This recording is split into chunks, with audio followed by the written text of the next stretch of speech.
Thank you, Mr. Gulino. Before I hand over the mic to Vijay, I request him to dwell on the critical issue of MOPA, the land there, the amount of land which has been bought, the interest there, and all the political forces that are getting together on the issue. See, we have spoken a lot about the airport parking land denotification.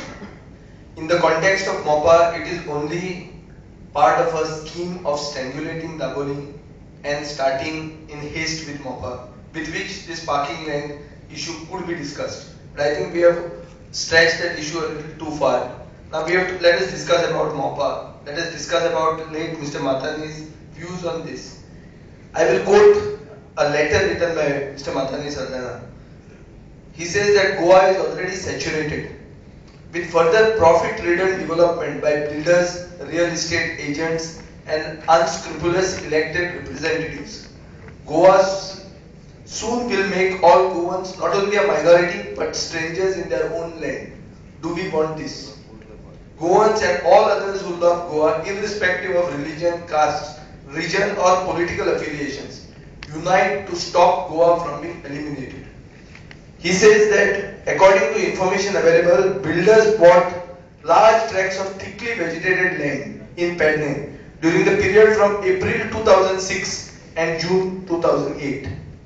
He includes 8.16 lakh square meters by Mangala Realtors Vasco in Alarna, 4.61 lakh square meters by JM Township, 4.38 lakh square meters by Messrs. Christian Farm Limited, 3.05 lakh square meters by NE Electronic Guwahati, 2.5 lakh square meters by Leading Hotels Delhi, 2.57 lakh square meters by Wild Properties, 2.44 lakh square meters by Decide Realty, and some other more properties which are, there are lots of names, Amrapali Realtors, so many things. All these guys are people who are prospecting, people who are involved in the real estate business, who have bought lands close to MOPA. These people could be fronts for politicians according to Mathani. I am not saying this. Now, why is the government which wants to leave and which wants to make its goals, the dreams of Mathani, its goals, why is it forgetting this aspect? You are talking about special status, but you are saying that we won't allow lands to be sold in Goa. But all lands in Goa are already sold. Everything in MOPA is bought by politicians. Could be by politicians according to Mathani. So what happens to this? In other words, MOPA is a real estate scam. Let us not talk about aviation, let us not talk about regional, national and international needs. Here we are talking about a real estate scam. A scam which involves the involvement of politicians.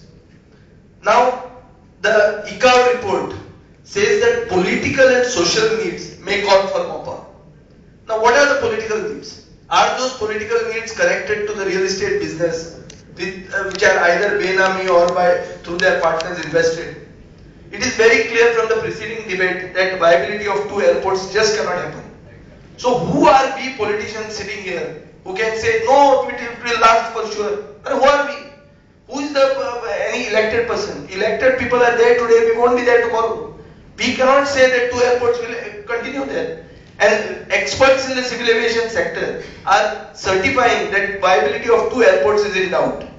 And let me go to the last aspect of Mr. Edgar Ribero's contention, that finally we have to go for what the state needs. So if we have to finally go for what the state needs, I am saying let us decide what the state needs.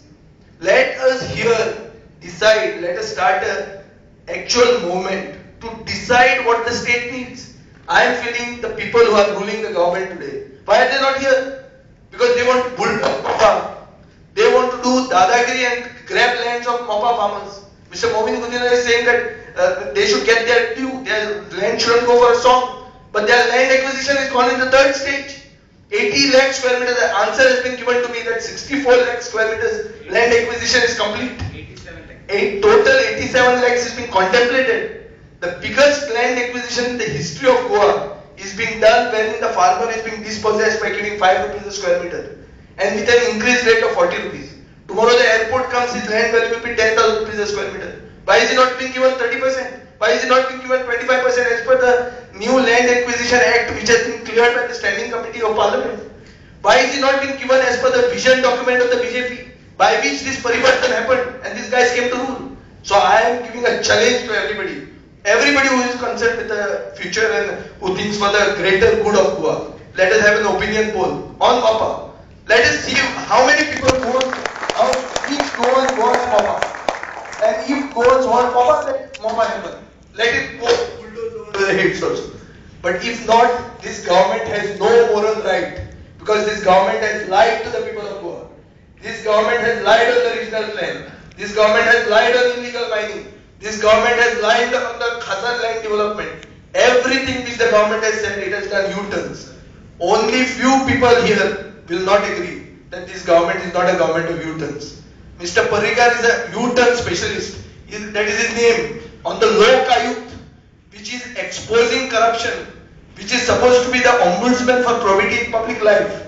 It has been made a toothless tiger. Why? Because this MOPA scam has to go through. And I am saying, I strongly believe that the third party which Mangenish Raikar talked about is the party that is going to finance the elections of the NDA for 2014. That is why it is now the crores of votes. Before I conclude this debate, there is one question that I ask to all the politicians here. There is this controversy about politicians buying land in and around Mopa and these various builders being fronts of it. Let me ask each one of you.